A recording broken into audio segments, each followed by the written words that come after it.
बिस्मिल्लाहिर्रहमानिर्रहीम। अस्सलाम वालेकुम। ये हमारा कोर्स है बिजनेस स्टैटिस्टिक और इसका हम चैप्टर 1 आज इंशाल्लाह देखेंगे। चैप्टर का नाम है डेटा एंड स्टैटिस्टिक। मैं उबैदुल्लाह हूँ। स्टैटिस्टिक लफ्ज़ कहाँ इस्तेमाल होता है, किस तरह इस्तेमाल होता है। पहली बात तो यह है कि स्टैटिस्टिक एक सब्जेक्ट है और जब वो एक सब्जेक्ट है तो उसको डिफ़ाइन किया जाता है। Statistic is defined as the art and science of collecting, analyzing, presenting and interpreting data। यानी एक सब्जेक्ट है जिसमें आपको ये सिखाया जाता है कि प्लानिंग के लिए, रिसर्च के लिए आप डेटा कैसे कलेक्ट करते हैं, डेटा एनालाइज कैसे करते हैं, डेटा को प्रेजेंट कैसे करते हैं, डेटा को इंटरप्रेट किस तरह करते हैं। तो डेटा कलेक्शन के तरीके भी सिखाए जाते हैं, डेटा को एनालाइज करने के मुख्तलिफ फार्मूले वो भी बताए जाते हैं और ग्राफ वगैरह बनाने, टेबल बनाने, प्रेजेंटेशन में डेटा को कैसे इस्तेमाल करते हैं, डेटा को इंटरप्रेट करके उसके बेस पे फैसले कैसे किए जाते हैं, ये सारा कुछ स्टैटिस्टिक में सिखाया जाता है। तो एक तो ये स्टैटिस्टिक एक सब्जेक्ट है। दूसरा, statistic refer to numerical facts. तो न्यूमेरिकल फैक्ट्स को भी हम स्टैटिस्टिक कहते हैं। मुख्तलिफ न्यूमेरिकल फैक्ट होते हैं जैसे एवरेज, मीडियन, परसेंटेज वगैरह। जैसे ये एक एग्जांपल देखें, a record high 11% of US home are vacant, a glut created by housing boom and subsequent collapse. तो ये बता रहे कि अमेरिका में बड़ी तादाद में तकरीबन 11% घर जो है खाली हैं और ये एक मुसीबत है जो हाउसिंग के एरिया में बूम आया और उसके बाद कोलैप्स आया। तो ये 2008 और उसकी बातें हो रही हैं। तो ये फरवरी 30, 2009 में यूएसए टुडे में ये रिपोर्ट आई है। इसमें ये जो 11% है कि इतने बड़ी तादाद में ये बेसिकली 11% ये परसेंटेज है और ये स्टैटिस्टिक। तो न्यूमेरिकल फैक्ट जो है, न्यूमेरिकल फैक्ट सिस्टमैटिकली ऑर्गेनाइज्ड, इसको भी हम स्टैटिस्टिक कहते हैं। तीसरा है quantities computed from sample are also called statistic. तो एक क्वांटिटी जो आप सैंपल से कैलकुलेट करते हैं तो उसको भी हम स्टैटिस्टिक कहते हैं और एक क्वांटिटी जो पूरे पॉपुलेशन से आप कंप्यूट करते हैं तो उसको हम पैरामीटर कहते हैं। तो ये थोड़े से स्टैटिस्टिक लफ्ज़ कहाँ किस मानों में इस्तेमाल होता है। बहरहाल ये एक सब्जेक्ट है जो हम पढ़ेंगे मिलकर इंशाअल्लाह। ये न्यूमेरिकल फैक्ट सिस्टमैटिकली ऑर्गेनाइज की ये चंद एक एग्जांपल है, 1, 2, 3, 4, 5, 6, 7 एग्जांपल्स आपके लिए और आपके बुक से ही लिखी गई हैं। जैसे the national association of realtors reported that the median price paid by first time home buyer is $165,000। तो ये अमेरिका में जो है ये वॉल स्ट्रीट जर्नल लिख रहा है 11 फरवरी 2009 में कि रियल स्टेट वाले ये रिपोर्ट कर रहे हैं कि फर्स्ट टाइम पे जो लोग घर खरीदते हैं तो ऑन एवरेज उनको इतना पे करना पड़ता है। ये मीडियन या एवरेज प्राइस है। इसी तरह ये मुख्तलिफ है। NCAA president reported that college athletes are earning degrees at a record rate. तो latest figure shows that 79% of all, ये 79% इसमें स्टैटिस्टिक है। याद रखें डियर स्टूडेंट, ये जो चंद एक फिक्रे आपको दिखाए गए हैं, आपने रिसर्च में कोशिश करनी है कि इस स्टाइल में आपने रिपोर्टिंग करनी है। कोई भी बात लिखनी हो तो फैक्ट्स एंड फिगर समेत लिखनी है और उसका इस तरह के सोर्सेस समेत बताना है कि ये डेटा आप कहाँ से ले रहे हैं। तो इस तरह के डेटा के साथ अगर आप रिपोर्ट लिखेंगे, आप रिसर्च रिपोर्ट लिखेंगे, कोई प्रेजेंटेशन करेंगे तो लोग मानने पर मजबूर हो जाते हैं। एक और एग्जांपल है स्टैटिस्टिक की। ये भी एग्जांपल थी स्टैटिस्टिक की लेकिन ये टेक्स्ट के फॉर्म में है और न्यूमेरिकल फैक्ट्स है, लेकिन ये भी न्यूमेरिकल फैक्ट्स हैं। ये फेडरल ब्यूरो ऑफ स्टैटिस्टिक्स के पॉपुलेशन सेंसस वालों के वेबसाइट से मैंने आपके लिए लिया है। कि 1951 में देखिए पाकिस्तान की आबादी जो है यानी 33,740 और चूंकि ये थाउजेंड्स में है तो एक 3 जीरो और ऐड कर दे तो ये इतनी आबादी थी पाकिस्तान की। 61 में बढ़ी, फिर 72 में, 81 में, फिर 98 में और 17 में। आप देख सकते हैं कि पाकिस्तान की आबादी किस तरह बढ़ रही है। और ये जो फिगर है ये बड़ी अहम है क्योंकि जब आपको इसके बेस पे आप बड़ी अहम फैसले कर सकते हैं। बिलफर्ज जिस मुल्क की आबादी इस तरह बढ़ रही हो तो उसमें कितने सारे प्रोडक्ट्स की डिमांड शायद उसी तरह बढ़ेगी। घरों की डिमांड बढ़ेगी, स्कूलों की डिमांड बढ़ेगी, यूनिवर्सिटियों की, इसी तरह कसाईयों की, नानबाइयों की, और इसी तरह मतलब तरह तरह की इसकी डिमांड बढ़ेगी। इसी तरह जो है ना बड़ी मिकदार में ज़रई ज़मीनें शायद आबादी के लिए इस्तेमाल होगी और ज़रई ज़मीनों के मसाइल पैदा होंगे। तो ये आबादी बढ़ने के हवाले से जो असरात हैं, अगर उसको सही तरीके से मैनेज ना किया गया तो इसके मसाइल भी आएंगे। What is your favourite fruit, ये क्वेश्चन पूछा गया एक रिसर्च में और स्टूडेंट ने जो बताया, लोगों ने जो बताया तो पता चला कि जी कुछ 30% लोग कह रहे हैं कि बनाना उनको पसंद है, पाइनएप्पल 20% कह रहे हैं, ऑरेंज 13%, ग्रेप्स 27% और पीच जो है 10%। बहरहाल लेकिन इस तरीके से आप डेटा ऑर्गेनाइज कर सकते हैं, न्यूमेरिकल फैक्ट शो कर सकते हैं। इसको बार चार्ट कहते हैं और इसको पाई चार्ट कहते हैं। इंशाल्लाह इस कोर्स में आप ये बनाना भी सीखेंगे इंशाल्लाह। आपका जो सब्जेक्ट आप पढ़ रहे हैं इसके मुख्तलिफ एरियाज में एप्लीकेशन है। जैसे ये मैंने एप्लीकेशन एक छोटी सी बताई है फाइनेंस में। अब ज़रा देखें, अमेरिकन फैमिली फाइनेंशियल स्टैटिस्टिक है और ये ज़रा देखें 25% American family have no saving at all. ये अब परेशानी की बात है कि 25% अमेरिकन फैमिलीज हैं कि उनके सिरे से कोई सेविंग ही नहीं होती। ठीक है, 40% of working American are not saving for retirement, they are not saving for retirement, and 62% of American adults do not have an emergency fund to fall back on. यानी उनके इमरजेंसी फंड नहीं है जो किसी वक्त हेल्थ केयर के लिए और इसके लिए उनको इस्तेमाल हो सके।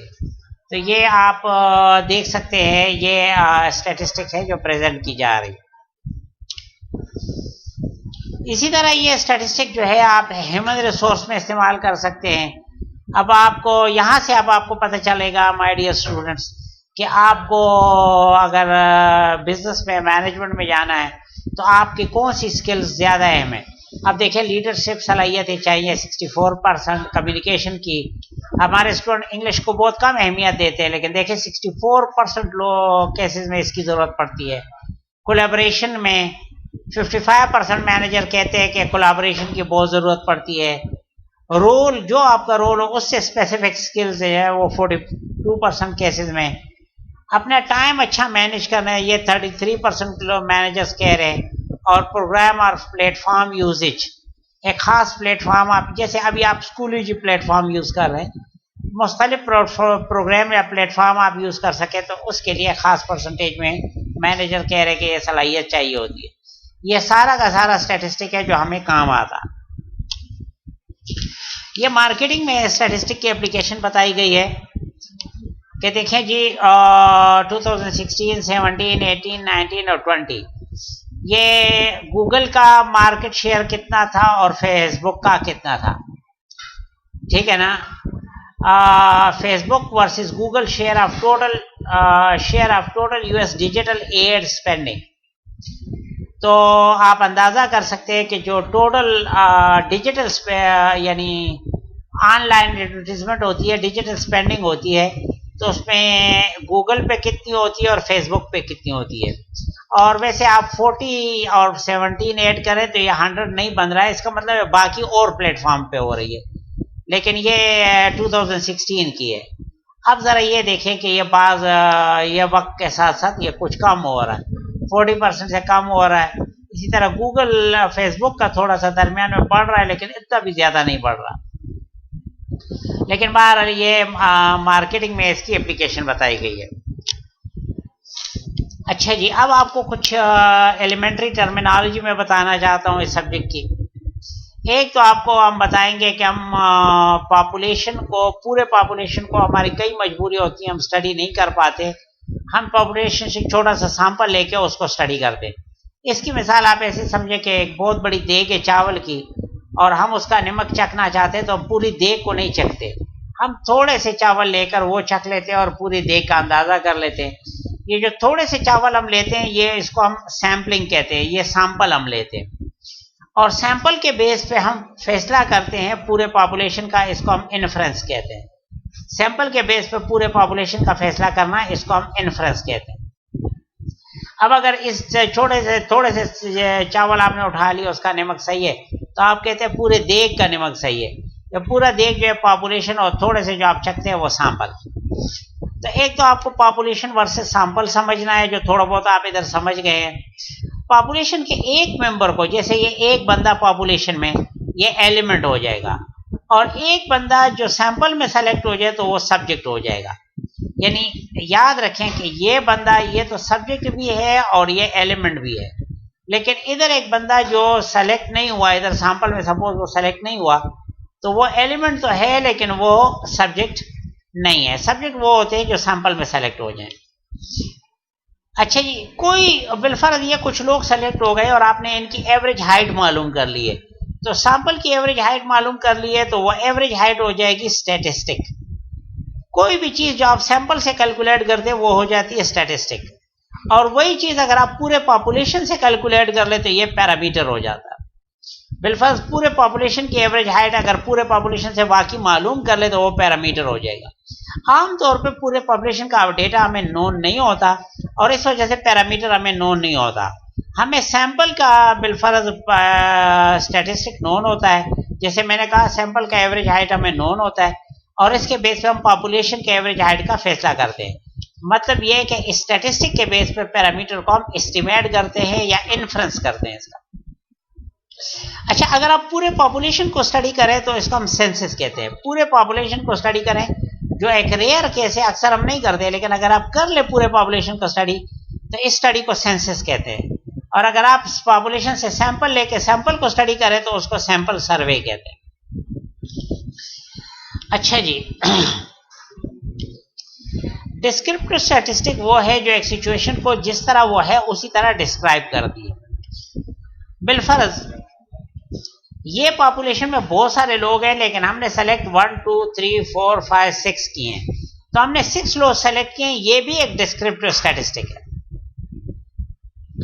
इन लोगों के एवरेज हाइट इतनी इतनी है अगर हमने मालूम किया तो वो भी डिस्क्रिप्टिव स्टैटिस्टिक है। यानी कोई भी बिलफर्ज आज क्लास में बहुत थोड़े स्टूडेंट प्रेजेंट थे, बिलफर्ज सिर्फ 15 स्टूडेंट प्रेजेंट थे, तो ये भी डिस्क्रिप्टिव स्टैटिस्टिक है। इन्फ्रेंशियल स्टैटिस्टिक ये है कि आपके पास पिछले 20 दिन का रिकॉर्ड मौजूद है कि रोजाना कितने स्टूडेंट क्लास में मौजूद होते हैं, तो वो 20 दिन का रिकॉर्ड या डिस्क्रिप्टिव स्टैटिस्टिक है। लेकिन उस 20 दिन के रिकॉर्ड के बेस पे आप ये फैसला करते हैं कि आने वाले कल कितने स्टूडेंट प्रेजेंट होंगे, तो ये इन्फ्रेंशियल स्टैटिस्टिक हो जाएगा। या बिलफर्ज चले मैं आपको इन्फ्रेंशियल स्टैटिस्टिक की एक और मिसाल देता हूँ, डिस्क्रिप्टिव इन्फ्रेंशियल की। मैं जरा वापस ऊपर जाता हूँ। ये देखें, आपको पता है 1951 में इतनी आबादी थी, 61 में इतनी, 72 में इतनी वगैरह, 2017 में इतनी थी। सपोज इसके बेस पे आप फैसला करना चाहते हैं, इस इंफॉर्मेशन के बेस पे कि 2025 में कितनी हो जाएगी आबादी, तो ये सारा तो डिस्क्रिप्टिव है, लेकिन इसके बेस पे 2025 का जो आप अंदाजा करते हैं वो इन्फ्रेंशियल है। वो जो अंदाजा आप लगाते हैं वो इन्फ्रेंशियल स्टैटिस्टिक है। अच्छा, क्रॉस सेक्शनल डेटा वो होता है जो एक दफा कलेक्ट हो जाए, बार बार उसको कलेक्ट नहीं किया जाता। टाइम सीरीज डेटा वो होता है जो बार बार कलेक्ट किया जाता है। बिलफर्ज आप एक कार खरीदना चाहते हैं, पुरानी कार आप खरीदना चाहते हैं, तो आपने आज मुख्तलिफ बारगेन्स का विजिट किया पेशावर में और आखिर में एक डिसाइड किया और एक गाड़ी आपने खरीद दी। क्योंकि आज एक ही दिन में आपने डेटा कलेक्ट किया और बार बार आप इसको कलेक्ट नहीं करेंगे तो ये क्रॉस सेक्शनल डेटा हो जाएगा। टाइम सीरीज डेटा वो होता है जो रेगुलर इंटरवल ऑफ टाइम पे तो बार बार कलेक्ट किया जाता है, बार बार कलेक्ट किया जाता है टाइम सीरीज डेटा। इसकी मिसाल में फिर पीछे जाकर दे रहा हूं।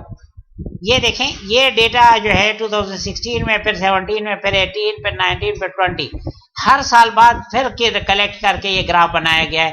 तो ये टाइम सीरीज डेटा है। आगे जाते हैं जी।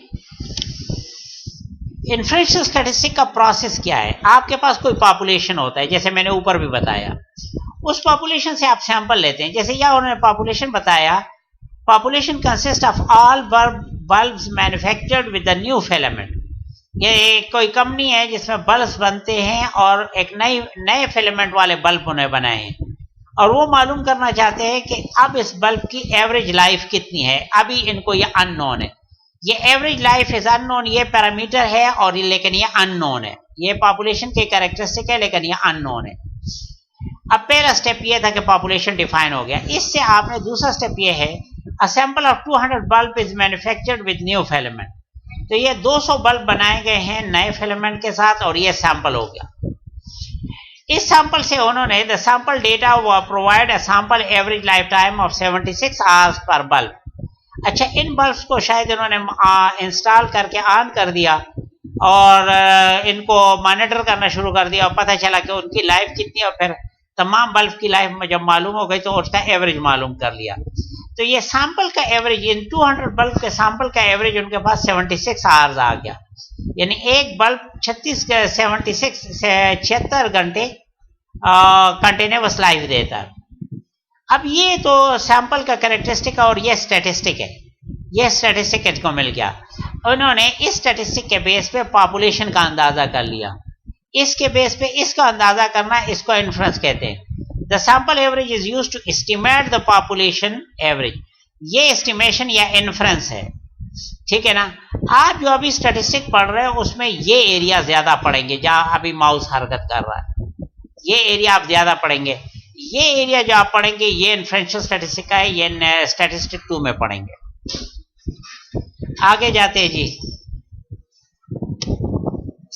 ये वही एलिमेंट्री टर्मिनोलॉजी है, मैंने दोबारा उसको डिफाइन किया हुआ है कि पॉपुलेशन किसे कहते हैं, सैंपल किसे कहते हैं, सेंसस क्या है, सैंपल सर्वे क्या है, element, subject, parameter, statistic, descriptive statistic, inferential statistic वगैरह, ये मैंने थोड़ा बहुत आपके लिए डिफाइन किया हुआ है।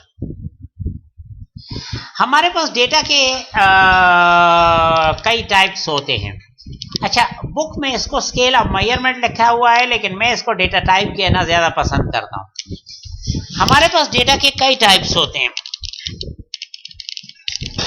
डेटा हो सकता है क्वालिटेटिव हो या डेटा हो सकता है क्वांटिटेटिव हो। क्वालिटेटिव डेटा को कैटेगोरिकल भी कहते हैं।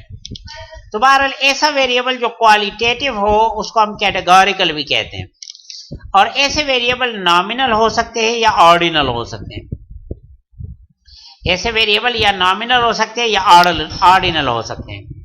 दूसरा, हमारे पास क्वांटिटेटिव वेरिएबल हैं, और क्वांटिटेटिव वेरिएबल डिस्क्रीट भी हो सकते हैं, कंटिन्यूअस भी हो सकते हैं। बहरहाल क्वांटिटेटिव वेरिएबल जो क्वांटिटी को शो कर सकते हैं। ऐसे वेरिएबल इंटरवल स्केल पे भी मेजर हो सकते हैं और रेशो स्केल पे भी मेजर हो सकते हैं। तो अब इन सब की मैं थोड़ी थोड़ी एग्जांपल्स बताता हूं। बिलफर्ज प्रोडक्ट कलर है, आपके पास मोबाइल का कलर है, प्रोडक्ट, सपोज आप मोबाइल ले लें और उसके मुख्तलिफ कलर आप देख लें। तो एक प्रोडक्ट है बिलफर्ज आप कहते हैं व्हाइट कलर का है, एक ब्लैक कलर का है, और मुख्तलिफ कलर है, ब्लू है, वगैरह वगैरह। तो ये प्रोडक्ट कलर ये एक नॉमिनल वेरिएबल है। आप ज्यादा से ज्यादा इसमें नॉट इक्वल टू बता सकते हैं। इसमें नॉट इक्वल टू से ज्यादा आप कुछ नहीं बता सकते। आप बिलफर्ज ये बता सकते हैं कि white is not equal to black, ये बात बताई जा सकती है। लेकिन व्हाइट और ब्लैक में बड़ा कौन सा है, छोटा कौन सा है, ये चीजें आप नहीं बता सकते। नॉमिनल स्केल वेरिएबल वो होता है जिसमें नॉट इक्वल टू आप बता सकें। ऑर्डिनल स्केल वेरिएबल वो होता है जिसमें ग्रेटर देन बताया जा सके। जैसे एक वेरिएबल है सोशल क्लास। अब आपके पास इसमें सोशल क्लास में लोअर क्लास होता है, मिडिल क्लास होता है, अपर क्लास होता है। जिन्होंने जरा भी मार्केटिंग पढ़ी हो उसको समझ आ रही हो। लोअर क्लास होता है, मिडिल क्लास होता है, अपर क्लास होता है। अब आप इतना जानते हैं कि जी अपर क्लास सबसे बड़ा होता है, उससे लोअर क्लास, उससे मिडिल क्लास छोटा होता है, और सबसे छोटा लोअर क्लास होता है। लेकिन ये बड़ा छोटा होना का तो आप अंदाजा कर सकते हैं, यानी नॉट इक्वल टू का भी फैसला हो सकता है, बड़े छोटे का भी फैसला हो सकता है। ये है ऑर्डिनल स्केल वेरिएबल। लेकिन इसमें माइनस नहीं हो सकता। बिलफर्ज आप अपर क्लास से मिडिल क्लास माइनस करें तो क्या बचेगा, ये नहीं हो सकता। अब हम इंटरवल स्केल की बात करते हैं। इंटरवल स्केल ऐसे वेरिएबल होते हैं जिनमें आप माइनस कर सकते हैं, जिसमें आप माइनस करके इंटरवल मालूम कर सकते हैं। जैसे टाइम 8 बजे है और 8:30 एक और टाइम है, तो 8:30 से 8 बजे माइनस करके आप 30 मिनट्स का टाइम इंटरवल मालूम कर सकते हैं। इसी तरह टेम्परेचर अगर आप सेल्सियस स्केल में मेजर करें या फ़ारेनहाइट स्केल में मेजर करें तो वो टेम्परेचर भी इंटरवल स्केल वेरिएबल हो जाता है। इनकी खास बात इंटरवल स्केल की है कि इनका जीरो नेचुरल नहीं होता।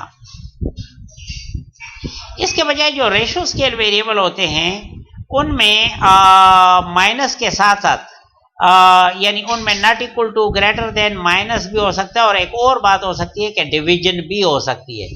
रेशो स्केल बहुत अच्छा स्केल होता है।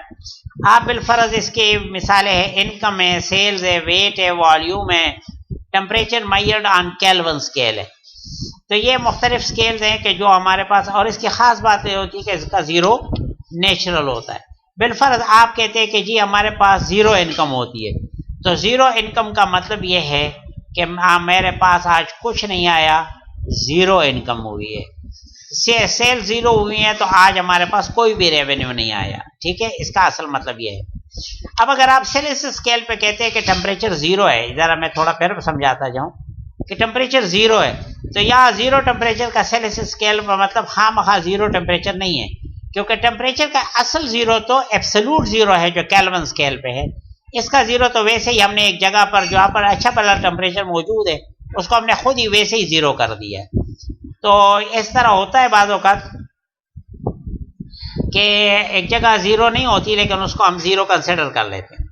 तो अगर एक जगह जीरो नहीं और आप इसको जीरो कंसिडर करते हैं तो वो स्केल इंटरवल बनेगा, वो रेशो नहीं बनेगा। रेशो के लिए नेचुरल जीरो जरूरी है। आगे जाते हैं जी, ये कुछ प्रैक्टिस एक क्वेश्चन है सिंपल सा। Foreign affair magazine conducted a survey to develop the profile of his subscribers. ये कंपनी है, अखबार है बेसिकली, उसने मैगजीन है, उसने अपने सब्सक्राइबर का प्रोफाइल बनाने के लिए सर्वे किया और उसमें ये चंद क्वेश्चंस आ गए थे। How many nights have you stayed in a hotel in past 12 months. यानी पिछले 12 महीनों में आप होटल में आपने जो है बिलफर्ज सफ़र में रहे हो और होटल में रात गुजारी हो तो कितनी रातें आपने गुजारी हैं, ये पूछा गया है। Where do you purchase books, और ये बात जब पूछी, ये क्वेश्चन पूछा गया तो उन्होंने 3 ऑप्शन दिए थे, बुक स्टोर, इंटरनेट या बुक क्लब। आप इनमें से कोई एक सेलेक्ट कर लें। तो ये ऑप्शन दिया गया है। डू यू ओन और lease a luxury car, luxury vehicle है आपके पास के नहीं, और आगे ऑप्शन है यस और no. What is your age, आपकी एज कितनी है, और for foreign trips taken in the past 3 year what was your destination. पिछले 3 सालों में आपने जो फॉरेन ट्रिप्स किए हैं आपका डेस्टिनेशन क्या था, और उन्होंने 7 इंटरनेशनल डेस्टिनेशन बताए थे, और शायद एक ये भी हो कि अदर प्लीज स्पेसिफाई। अब इसके बाद ये सारा कुछ बता देने के बाद कहते हैं comment whether each question provide categorical data और क्वांटिटेटिव डेटा। तो चले मैं एक एक का बताता हूँ। How many nights have you stayed in hotel. जाहिर है ये नाइट्स हम बताएंगे तो या 0 बताएंगे कि जी मैं बिल्कुल नहीं ठहरा, 1 बताएंगे, 2 बताएंगे, 3 बताएंगे। तो पता चला कि ये जो क्वेश्चन है, ये पहला वाला क्वेश्चन है, ये हमारे पास क्वांटिटेटिव है और ये डिस्क्रीट है। क्वांटिटेटिव है और डिस्क्रीट है। ये क्वांटिटेटिव है और डिस्क्रीट है और रेशो टाइप का है, क्योंकि इसका जीरो नेचुरल है। एक बंदा कहते हैं मैं एक रात भी नहीं रहा तो ठीक है, जीरो हो गया, ये जीरो नेचुरल है। तो ये क्वांटिटेटिव है, डिस्क्रीट है और ये रेशो टाइप का वेरिएबल है। Where do you purchase books, आप कहाँ से बुक्स खरीदते हैं। तो बुक स्टोर, इंटरनेट और बुक क्लब। तो ये सिर्फ नॉमिनल स्केल का वेरिएबल है, जरा गौर करें। बुक स्टोर, इंटरनेट और क्लब और बुक क्लब, तो ये इसमें हम सिर्फ ये बता सकते हैं कि बुक स्टोर और इंटरनेट एक नहीं है। बाकी इसमें बड़ा छोटा हम नहीं बता सकते, इसमें माइनस वगैरह नहीं कर सकते। ये सिर्फ नॉमिनल स्केल वेरिएबल है और ये कैटेगोरिकल है या क्वालिटेटिव डेटा। ठीक है, फिर नीचे आते हैं। Do you own a luxury vehicle, yes or no. Again आप देखेंगे ये नॉमिनल स्केल है क्योंकि इसके सिर्फ दो ही ऑप्शन है, यस नो। बाकी यस नो में हम सिर्फ ये बता सकते हैं कि yes is not equal to no. इनमें बड़ा छोटा कुछ नहीं है, कोई इस तरह के फैसले नहीं हो सकते। तो ये नॉमिनल स्केल वेरिएबल है। व्हाट इज योर एज, ये वेरिएबल जो है अगर आप देखें तो ये वेरिएबल क्वांटिटेटिव है और आपकी एज कितनी है, तो एज आपकी 0 ईयर हो सकती है। अगर बिल्कुल पैदाइश के टाइम पर हो तो ये 0 ईयर हो सकती है और 0 से ज्यादा कुछ भी हो सकती है। बिलफर्ज 1.5 ईयर भी हो सकते हैं कि 1 साल पूरा, और एक अगर 1.5 साल उम्र हो तो 1.5 ईयर भी हो सकती है, 1.25 भी हो सकती है। तो ये बेसिकली कंटिन्यूअस टाइप का और रेशो टाइप का वेरिएबल है, कंटिन्यूअस और रेशो टाइप का वेरिएबल है। इसी तरह फॉरेन ट्रिप में जो पिछले इतने सालों में आपने लिए हैं, पास 3 ईयर्स में, आपका डेस्टिनेशन कौन सा था? तो अगर ये मुख्तलिफ डेस्टिनेशन है, जैसे पेरिस है, न्यूयॉर्क है, फ्रैंकफर्ट है, इस तरह कुछ इन्होंने डेस्टिनेशन गिवन है, तो अगर ये डेस्टिनेशन की बात करें तो आप सिर्फ ये बता सकते हैं कि वन डेस्टिनेशन जैसे Paris is not equal to Frankfurt, आप सिर्फ ये बता सकते हैं, आप इसके अलावा कुछ नहीं बता सकते, बड़ा नहीं छोटा नहीं बता सकते, माइनस डिवीजन कुछ नहीं हो सकती, सिर्फ ये नॉमिनल स्केल वेरिएबल है। तो इस तरीके से माय डियर स्टूडेंट आप ये फैसला करते हैं कि कौन सा क्वेश्चन कैटेगोरिकल डेटा जनरेट करेगा और कौन सा क्वेश्चन क्वांटिटेटिव डेटा जनरेट करेगा। अब बात करते हैं स्टैटिस्टिकल एनालिसिस एंड कंप्यूटर्स की। कंप्यूटर्स क्या स्टैटिस्टिकल एनालिसिस में क्या रोल है? सबसे पहले तो ये याद रखें कि computer was invented for statistics. ये याद रखें, ये बड़ा स्टैटिस्टिक इतना अहम सब्जेक्ट है कि उसके लिए कंप्यूटर इजाद किया गया था। ये अमेरिका में सेंसस का डेटा था, जो मरदमशुमारी होती है उसका डेटा था, और एक मरदमशुमारी हुई और उसकी जो समरी आई तो उस पर 6 साल लगे। तो उन्होंने कहा कि अगर 6 साल, क्योंकि एक स्टैटिस्टिक का उसूल है कि जो रिपोर्ट लेट हो जाए वो नाकाबिल एतबार हो जाती है। तो अगली दफा उन्होंने कहा कि यार अब तो मशीनें जरूरी है, क्योंकि 6 साल तो अगर रिपोर्ट में लगेंगे तो 10 साल बाद तो दोबारा सेंसस करना पड़ता है, तो इसका फायदा क्या है? तो उसके बाद अगली दफा उन्होंने कंप्यूटर इजाद किया और फिर उस पर जो रिपोर्ट बनी तो वो 6 महीने से कम अरसे में बनी। तो पहली बात तो यह कि कंप्यूटर इजाद स्टैटिस्टिक के लिए हुआ था। दूसरा, sale of computer doubled with spreadsheet packages. आजकल जो स्प्रेडशीट पैकेज बड़ा मशहूर है वो माइक्रोसॉफ्ट एक्सेल है, लेकिन ये पुराने और भी स्प्रेडशीट पैकेजेस थे, जैसे लोटस 123 था और इस तरह कुछ और स्प्रेडशीट पैकेज थे। स्प्रेडशीट का मैं आपको बताता जाऊं, ये असल में बरतानिया में जब नेशनल बजट बनता था तो उसको कपड़े के लट्ठे पर लिखा जाता था, बहुत बड़े लट्ठे पर, और उसको फोल्ड करके अलमारी में स्टोर कर दिया जाता था। फिर किसी वक्त अगर बजट पे नजर डालनी होती थी तो कपड़े को अलमारी से निकाल के उसको फैलाया जाता था, इससे यह नाम बना स्प्रेडशीट और स्प्रेडशीट पैकेजेस। बहरहाल माइक्रोसॉफ्ट एक्सेल आजकल बड़ा मशहूर स्प्रेडशीट पैकेजेस है। ये मैं आपको बताता जाऊं, जब कंप्यूटर में स्प्रेडशीट पैकेजेस आए तो कंप्यूटर की सेल डबल हुई। लेकिन स्प्रेडशीट पैकेज किसके लिए बनाया गया था? तो साफ बात है वो स्टैटिस्टिक और कॉस्ट अकाउंटिंग के लिए बनाया गया था। इसी तरह Microsoft Excel provide many inbuilt feature for statistical computation, और इंशाल्लाह हम इन कुछ फीचर्स को कवर भी करेंगे। एक्सेल जो है स्टैटिस्टिक के लिए कितने सारे कंप्यूटेशन कितनी सारी फीचर्स इनबिल्ट फंक्शंस है माइक्रोसॉफ्ट एक्सेल में जो स्टैटिस्टिक के लिए हैं। इसके अलावा स्टैटिस्टिक के अपने स्पेशलाइज्ड सॉफ्टवेयर भी हैं, जैसे SPSS है, स्टैटिस्टिकल एनालिसिस सिस्टम है, मैटलैब है वगैरह। तो ये स्टैटिस्टिक के लिए स्पेशल सॉफ्टवेयर्स भी हैं। डेटा माइनिंग क्या चीज़ है? Data mining is the practice of examining large pre existing database in order to generate new information.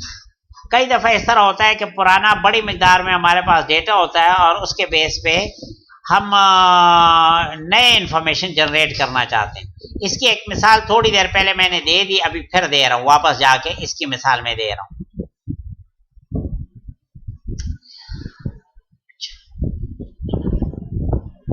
ये देखिए, ये पॉपुलेशन सेंसस का डेटा है और कई सालों का डेटा है। अब ये पुराना डेटा काफ़ी मिकदार में हमारे पास मौजूद है।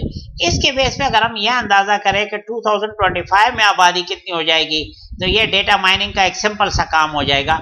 लेकिन ये सिर्फ इतना नहीं होता, ये एक दो वेरिएबल का डेटा नहीं होता, ये हज़ारों वेरिएबल्स का डेटा होता है। और उसमें फिर ये मालूम करना कि ख़ास कैरेक्टरिस्टिक के लोग कौन से प्रोडक्ट खरीदते हैं, या ख़ास कैरेक्टरिस्टिक एज के लोग कौन से प्रोडक्ट खरीदते हैं, वगैरह वगैरह। ये डेटा माइनिंग आपको प्रोडक्ट की सेल्स में और उसमें लोगों के बिहेवियर को समझने में बहुत हेल्प कर सकता है।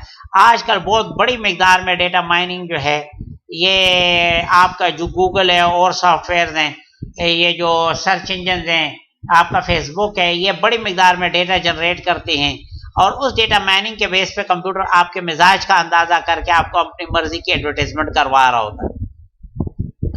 और स्टैटिस्टिकल मेथड इसमें बहुत बैकग्राउंड में इस्तेमाल हो रहे होते हैं और वो रिलेशनशिप को स्टडी करते हैं और वो फ्यूचर के आउटकम्स को बताते हैं।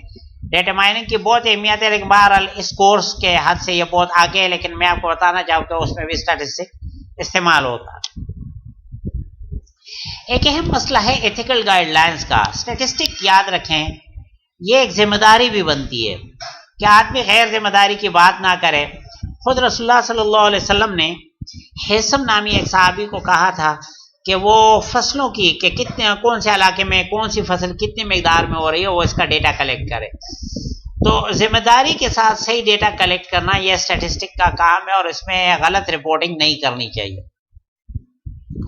लेकिन कुछ अफसोसनाक सिचुएशन है। अनफॉर्चुनेटली स्टैटिस्टिक में be misuse by politician, media person, marketing people and other interest group. तो याद रखें कि ये लोग होते हैं और ये स्टैटिस्टिक का मिस यूज करते हैं। पीटीआई वाले जो है ना, मुस्लिम लीग नून पे और मुस्लिम लीग नून वाले पीटीआई पर इल्जाम लगाते रहेंगे। मीडिया वाले, मीडिया के ये जो आपको बड़े ही अच्छे न्यूज़ चैनल लगे होते हैं, कई साल तक के लिए बिके होते हैं, और ये अपने जिसको पॉलिटिशियन ने खरीदा होता है उसके खिलाफ एक लफ्ज़ नहीं बोलते। पाकिस्तान में आजकल भी मीडिया आप देखते हैं, मलिक रियाज के खिलाफ इसके मुंह से एक लफ्ज़ नहीं निकलता। इसी तरह द एक्सप्रेशन, ये ज़रा एक फिक्रा देखें। There are 3 type of lies, damn lies and statistic. अब अगर ये देख लें तो ये तो सही खतरनाक बात है। ये बरतानिया का प्राइम मिनिस्टर था बेंजामिन डिसरायली, वो कहता है कि 3 किस्म का झूठ होता है, झूठ और डेम लाइज का मतलब बड़ा ही गिरा हुआ झूठ, और स्टैटिस्टिक। तो बहरहाल अहम बात यह है, as you begin to do your own statistical work, we encourage you to be fair. हम आपको चाहते हैं कि आप फेयर रहें डीलिंग में, थारो, ऑब्जेक्टिव एंड न्यूट्रल। ठीक है, डेटा कलेक्शन में और डेटा एनालिसिस हर एक में आप जिम्मेदारी का सबूत दें। और ये भी याद रखें कि आप अगर स्टैटिस्टिक इंफॉर्मेशन टीवी पे और जगहों पर देख रहे हैं तो मुमकिन है कि आपको मिसलीड किया जा रहा हो। मैं तो अपने बच्चों को सीधी सी बात बताता हूँ कि स्क्रीन पे जो भी नज़र आता है, याद रखें पहली एजम्पशन आपको ये होनी चाहिए कि ये ड्रामा है। खुदा करे मोबाइल का स्क्रीन हो, खुदा टीवी का स्क्रीन हो या कंप्यूटर का स्क्रीन हो, आपको खुद अपनी एनालिसिस खुद करनी चाहिए, होशियार रहना चाहिए। ये मिसयूज ऑफ स्टैटिस्टिक की एक मिसाल मैंने आपको बताई है। एक बंदे ने 1998 से 2012 तक का डेटा कलेक्ट किया, सोर्स बताया कि नासा का डेटा है, और ये ग्राफ बनाया और बताया कि देखे जी, लोग वैसे कहते हैं कि ग्लोबल टेम्परेचर बढ़ रहा है और ग्लोबल वार्मिंग हो रही है। ये देखे जी, और 1998 में टेम्परेचर कितना था और अब तो कम हो गया है। ठीक है, अब इस मसला ये है कि उसने जान कर एक ख़ास साल लिया और एक और साल जान कर लिया है। अगर आप 1980 से लेके ज़्यादा अरसे तक 2012 तक सारा डेटा देखें तो आपको पता चलता है कि नहीं, वाकई टेम्परेचर बढ़ रहा है। असल में ये फ्लक्चुएशंस जो है ना, ऊपर नीचे ये होता रहता है। उस बंदे ने चालाकी ये की थी कि 1998 का ये वाला डेटा उठाया और उसके साथ कंपेयर कर लिया ये वाला पोर्शन, और आपको मिसलीड कर दिया। तो इस तरह की मिसलीडिंग इंफॉर्मेशन ये हो सकती है। तो स्टैटिस्टिक को इस्तेमाल करते वक्त एहतियात क्या करें।